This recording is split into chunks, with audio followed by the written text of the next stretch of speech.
How do you navigate the challenges of handling conflict in your community? Do you have a moderation plan in place, community guidelines, follow through, and a playbook for moderation? Well, you should. Let's dive into this week's episode, talk all about it. Hello, friends. Welcome to the Community Lab, where passion intertwines with purpose and profit. We're not merely weaving tales of hobbies becoming side gigs here. We're about crafting endeavors that deeply resonate and reward. Whether you're creating courses, guiding lives, or kickstarting a podcast journey, let's elevate together from being zealous dreamers to standout community leaders.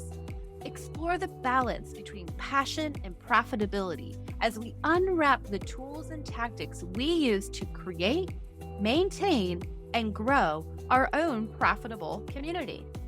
So, what's our pledge to you? To guide you from mere daydreaming to creating a vision that's both successful and meaningful, fostering authentic ties and a close-knit community. If you're fueled by passion, eyeing a new prosperous path, and curious about making community a pillar of your success, the Community Lab awaits. Join us and let's turn those visions into profitable ventures. Hello, friends, and welcome back to the Community Lab podcast. I'm your host, Rachel. Friends, this week we're going to talk about something that's perhaps not a fun topic, let's say, but it's an important one. When we begin talking about community guidelines, moderation, and handling conflict, it can make you feel itchy, but they're must haves. You have to anticipate these things. And once conflict does arise, you have to learn from it and pivot, make changes if needed. So let's start off by just talking a little bit about why it's so important to have a playbook for moderation in place. The main reason is it sets the tone for your community. When you come out of the gate with a strict, this is what we accept and this is what we don't accept, and this is how we handle unacceptable behavior, it sets the tone in your community that even if your community is lighthearted and fun and all of those things, that there are rules to it, just like society. So when we look at laying out our community guidelines and putting a moderation plan in place, we really have to look at the overall tone of our community. Those guidelines will inevitably match that tone. Now, when we start talking about moderation, I think a lot of us tend to think that that's just always going to be a human being and they're the person moderating it. But as we know, Circle has some features that we can use to help moderate. And moderation isn't always going to be for just conflict resolution or issues per se. Moderation has a whole lot of different components to it. Today, we're really going to be talking about, navigating challenges in communities. So I don't want everyone to think that, if you're a community moderator that, you just put fires out all day. That's not necessarily how I have my structure built. So within our community, we have a couple different levels. So we have our community coordinator, and she handles our moderators. Now, our moderators aren't just there to handle conflict. Our moderators there are to moderate the engagement as well. I don't look at our moderators as just conflict resolution. I look at our moderators as our cheerleaders. They are helping us on a daily, weekly, monthly basis to take that ethos of our community that we've built and make it happen and make it hum. And so when we start to look at the dynamics or the hierarchy within our community, we have myself at the top as the founder and CEO at this point. We're not large enough to have a separate person. And then we have our community manager. And so our community manager then does that. They handle the day to day within the community. And therefore, they handle the moderation and they oversee that and they oversee our moderators. Now, I have a client that I work with, and they have a much larger infrastructure. And how we have their community structured is that we have our founder, and then we have our creative director, and we have our membership director. And so our creative director, they spend their time doing just that. They're generating content, they're putting together workshops, they're working on the creatives, the content, and putting that information out into the community. The community manager is managing the members. So you're talking about issues logging in, you're talking about a conflict resolution, and you're also talking about handling the engagement from the content that's being created by the creative department. So you've got two, and now don't get me wrong, organizations can be even larger than that and we could see much deeper, more in depth hierarchy. But what I'm trying to say is that everyone kind of works hand in hand. But for me, and for how I come at community, I really look at that moderation as that person who is making sure that the community member feels seen, heard, and safe there. And so that can mean a lot of things. We want to make sure that they feel seen, as in, if they have a concern, that we have a plan in place to answer it. If they have a question, we have a plan in place to answer it.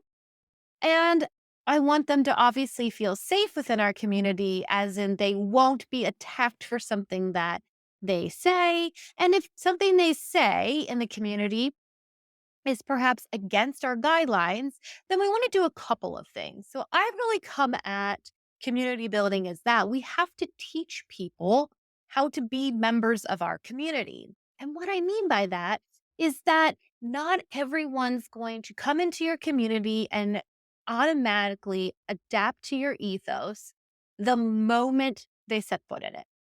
Our job as community builders is to help them fit in, for lack of better way of putting it. And how we do that is by helping them navigate around the community. And I don't mean from a logistics standpoint. I don't mean like you go here to do this, that sort of thing. Of course, those items are important. But what I mean is we need to, as community builders, we have to help teach them what it means to be a good community member.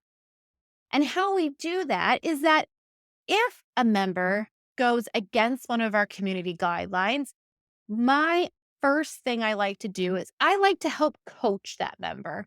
And if you were to look at my community playbook and say, if this happens, then this is our response, you would see that if a member goes against some of our specific guidelines as far as attacking another member, just being blatantly out of control, we have a set of steps to take at that point.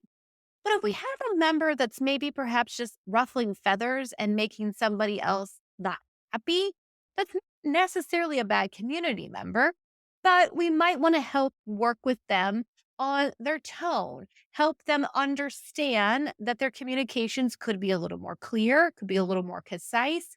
And I want to put I want to put a damper on that fire that's perhaps starting in my community. Now, when I start building out playbooks for clients or for our own community, there's always a starting point. So you kind of have an idea of what you might come across, and you want to lay those scenarios out.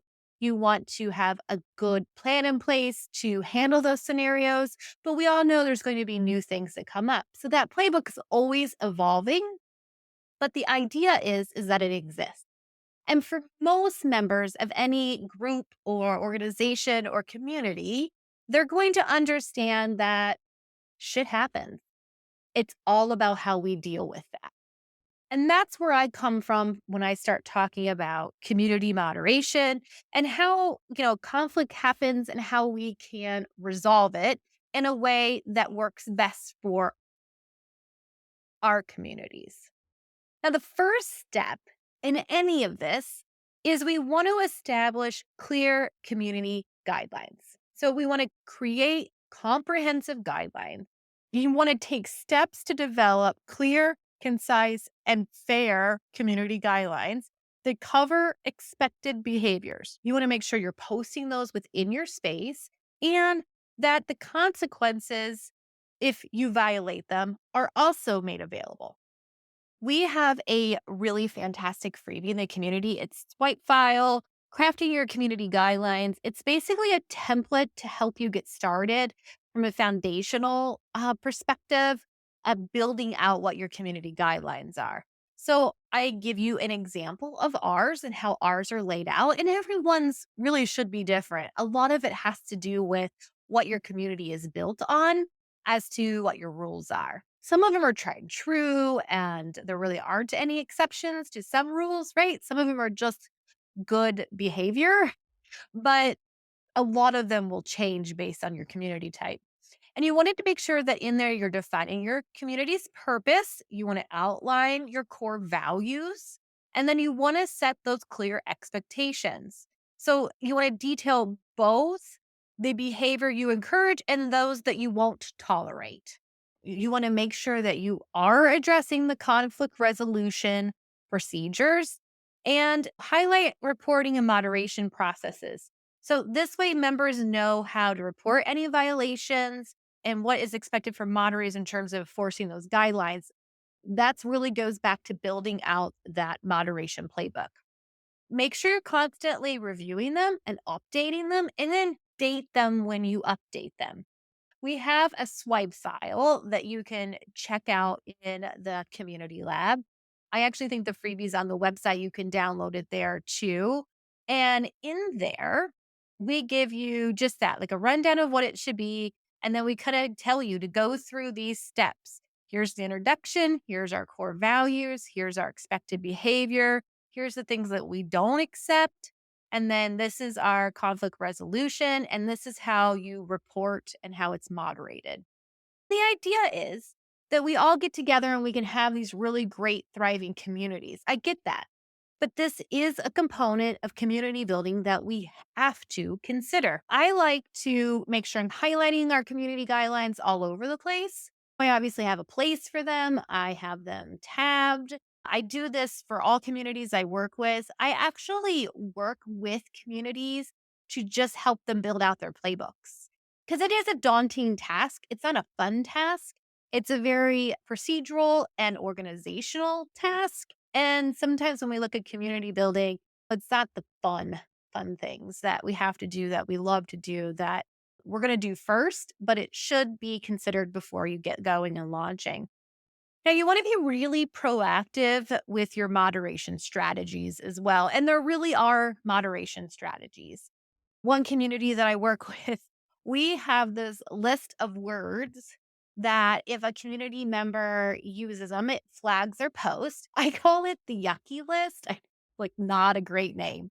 But it feels so off to make this list of words that if used, you'll flag. And so we have this working spreadsheet and we will go through if new items come up and we add them to our moderation feature in Circle so that those posts are flagged and we can then determine if in some usage this is a community of folks with special needs and certain terminology is just totally unacceptable in that space. And so we want to be really cautious that we're using safe language. Now, sometimes words go together and we flag posts that shouldn't be flagged and we go ahead and process those through our moderation process.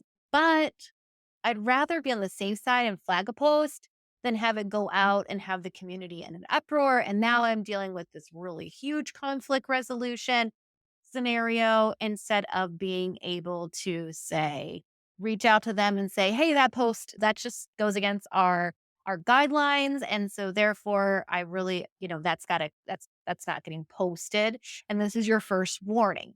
I like to do 3 strikes, you're out. However, I've never had to do this, thank goodness, but we also have a plan in place for every community that I've ever worked with on their moderation playbook I also am really cautious. So we have a plan in place that it's a no-go and they've done something so egregious that they are not allowed into the community any longer. And we have steps to handle that. Now, you want to, like I mentioned, you want to utilize the tools and software that you have at your disposal. Is step one, is gate one. So, gate one is spend some time and set up the moderation settings in your Circle account. You can also set up some workflows if you need. It really depends on how you structure your community, but that's the first thing I recommend to people is that we look at the moderation settings. What do we need to utilize here and how do we move forward? And then the biggest thing is making sure that you are creating a positive culture within your community.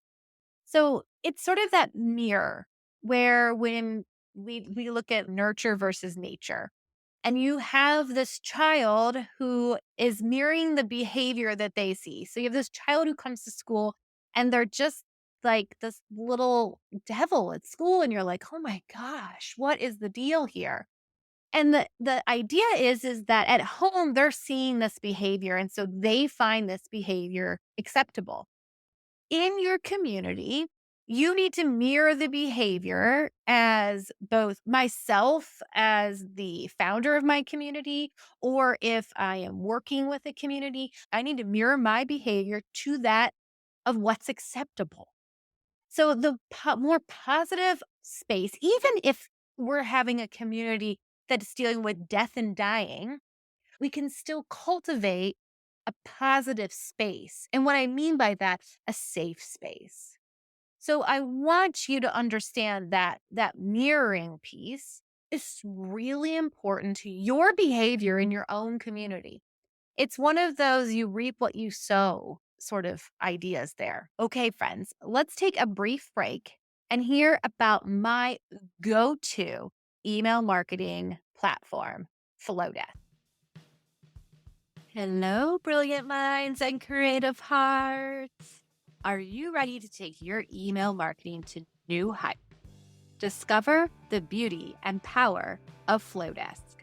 Flowdesk is more than just an email platform. It's where design meets efficiency, helping you create stunning, professional emails that truly reflect your brand's essence. Say goodbye to bland and hello to breathtaking. With user-friendly templates and intuitive design tools, Flowdesk makes it easy for anyone to craft gorgeous emails. Whether you're announcing a new product, sharing a newsletter, or engaging your community, your emails will look like a work of art. And the best part? Flowdesk offers flat rate pricing. That means unlimited emails, subscribers, and all the creativity you can muster with no surprise fees. Join the thousands of entrepreneurs, creatives, and business owners who are transforming their email marketing with Flowdesk. Create emails that your subscribers can't wait to open. Start your journey with Flowdesk today by using code CommunityLab. That's CommunityLab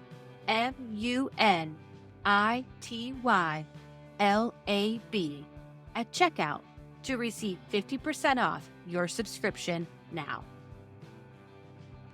Welcome back, friends. Let's talk a little bit now about how we're going to handle conflict and violations of the community guidelines. I've mentioned several times already, I really lean to the 3 strikes you're out rule with the ability to end it all at once if I need to. It's my community, so I kind of get to decide.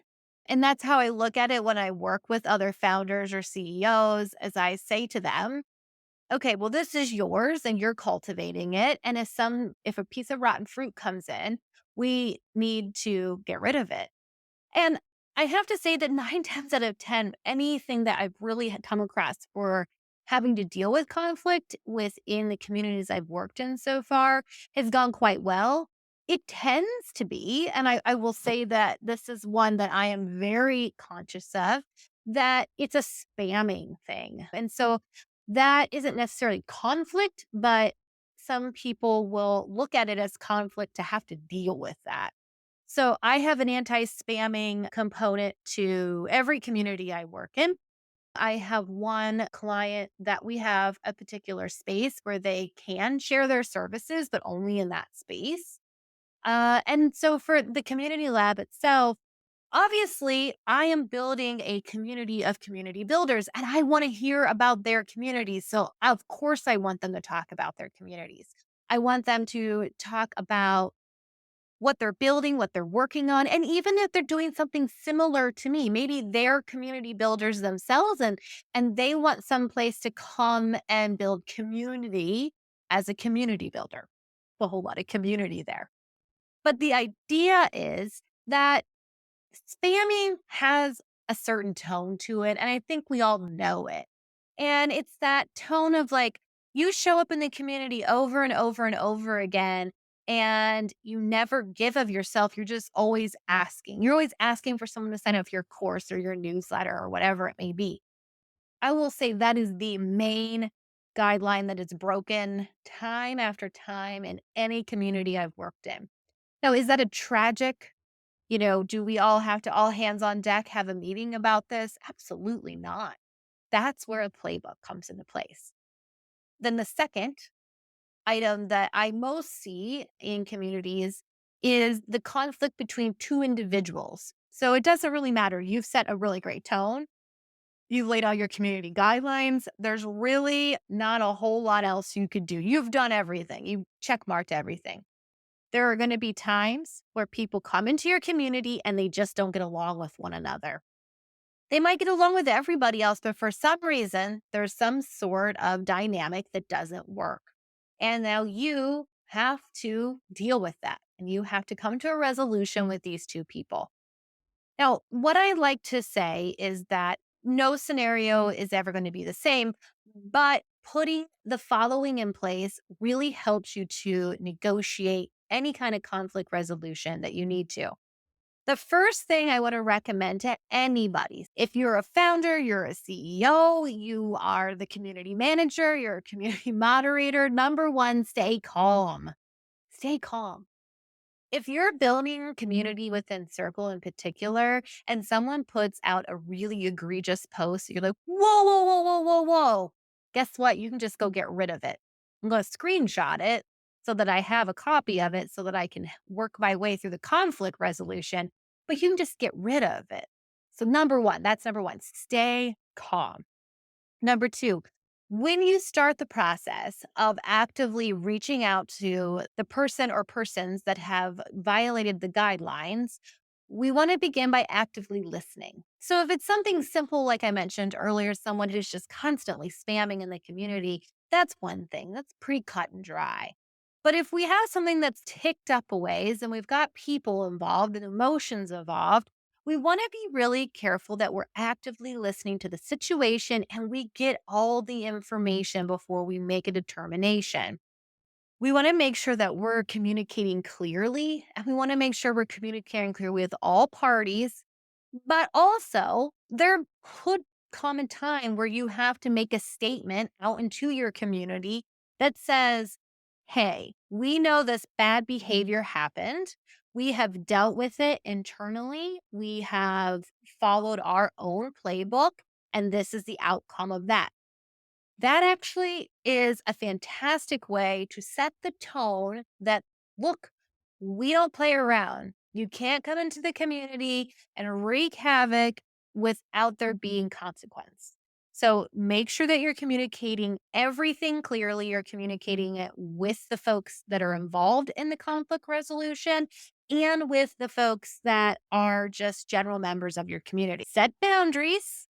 Make sure that you're really, really cautious, that you have boundaries as to, once again, clear guidelines.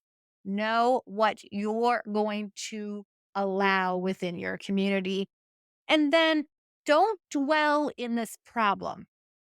As a society, I think a lot of us like to lean towards drama. And I'll catch myself doing it sometimes. I have a daughter who will be 16 next week. Well, I guess technically by the time you hear this, she'll already be 16. And oh my, girl drama at 16, I would not want to relive that. But At the end of the day, be real cautious that you're not dwelling within the problem. You want to get to a solution as quickly as possible and tamp down any residual issue that the conflict has caused. We're really accustomed to community guidelines thanks to Facebook, and that's a great thing, right? We know there's a set of rules or social rules and norms that we all live within and we've all agreed to. We need that same mentality inside our communities as well. That's why handling conflict is crucial to community building. Putting together a playbook of, okay, these are my rules. This is how I deal with my rules. And then this is the follow up of that. And you want to make all of that clear. There's no gatekeeping to the rules. You can't have a set of community guidelines and just expect everyone to know them if you don't post them, if you don't talk about them, if you don't reference them. Now, once you've gone through and you've figured out how you're going to handle your conflict, and you've gotten over that hurdle of knowing that you're going to have to handle conflict, let's talk a little bit about the mechanics of putting all this together. Number one, grab that freebie, the swipe file. I'll link it up here in the show notes too. Work through that, put together a real concise list of your community guidelines. Know that you can revise it and you can go back and add to it or update it later. Put together a plan for if someone violates the community guidelines, how you plan to handle that, and keep that playbook fluid because it will be changing constantly as your community expands. Like that's one, and that's two. And then you need to have in place a way for community members to convey to you that there is an issue. Within the Circle platform, we're not able to see direct messages amongst our community members, which is totally fine. But there could be bullying, violations, who knows what happening in DMs that we're not moderating because we're unable to moderate those communications. There has to be a plan in place and a form or a function to allow community members to send out an SOS. And what I mean by that is that if someone is getting bullied in DMs or they're getting spammed in DMs all the time, or they see something in the main feeds of the community that your team or your moderation filters has missed, there needs to be a place for them to communicate that with you. And it can be as simple as, hey, drop us an email here and let us know. We have a full on like workup procedure because that's how my brain works. We have a form that we built into ClickUp, which is how we manage our entire community. And from there, community member can fill out this form and let us know that something's happened that needs to be addressed, and we can then that kind of goes into a workflow and click up for us. And it says, oh, this is something we need to address. And then it gives us all the information we need to either, start our fact finding and start making steps to make this better. Now, you can do something as simple, like I said, as an email. It can be that they're supposed to direct message a certain person in the community. It doesn't have to be as intense as what I've built out or what I like to build out. My main thought process is the scalability of things. And while I want to be the go-to person for everything in my community, I know logistically, long term, as we begin to grow, that will become less and less of an option. And so thinking about the scalability of how you're going to moderate and how you're going to handle conflict and what tools and automations and steps you have to put in place is also something very key to making sure that you're prepared. Think about the day when you have too many members for you to handle everything. What would you want that to look like then? And that's the other thing I really like to let people know is that no matter where you are in the community building process, whether you're a one person show right now, that doesn't mean that you will be forever. And you want to think about, well, how am I going to handle these things down the road? So putting those processes into place now can really behoove you later. Okay, friends. So my big takeaways for the week are number one, you need to make sure that you do have community guidelines, that they're posted, that folks know where they can find them, and that you also have listed what the process is for conflict resolution so that they know how to handle that if it becomes an issue for them. You also need to put together a playbook of how you're going to moderate and handle those things within your community. And again, if you're a one woman show or one person show to start, then you need to say, well, these are the items that I'm handling all of these things. But eventually, I would have a community manager, and that community manager would then handle X, Y, and Z. And I might still need to handle these other items in that list, but at the end of the day, put together a roadmap of where you really see things going. And while you can do something as simple as, hey, email me here or DM me here if there's issues, I would really look at doing something a little more robust, a little more automated. Minimally, I would probably do a Google form so there was some place for them to fill out a form that gave you the information that you needed. And if you really want to up-level your game, do something like we do with ClickUp. We had a form, it flows in, it creates a ticket. That ticket's then handled by our staff. And even if the staff's really small, it could get bigger and you can set up those automations later. Okay. So we know conflict's going to happen. It's inevitable. Make sure you have a plan in place. It's really important to community engagement and growth and making those community members feel seen and heard and safe in your communities. Okay, friends, next week we are interviewing Tom Aris. He is the founder of Honest Marketing. And we're going to talk to Tom all about the art of selling coaching without selling out. And I can't wait to drop that episode for you. But until then, if you're not already a member of the Community Lab, it is our free community that is a companion to our podcast and so much more. I highly recommend you head over to the website and check it out and get started. We just launched our new member dashboard, which is this beautiful landing page that we created on our website to allow us to get the aesthetic and look that we wanted, as well as integrating our circle community into it. So we're really excited about it. I'm sure at some point we will navigate a how to and get that into the community at one point.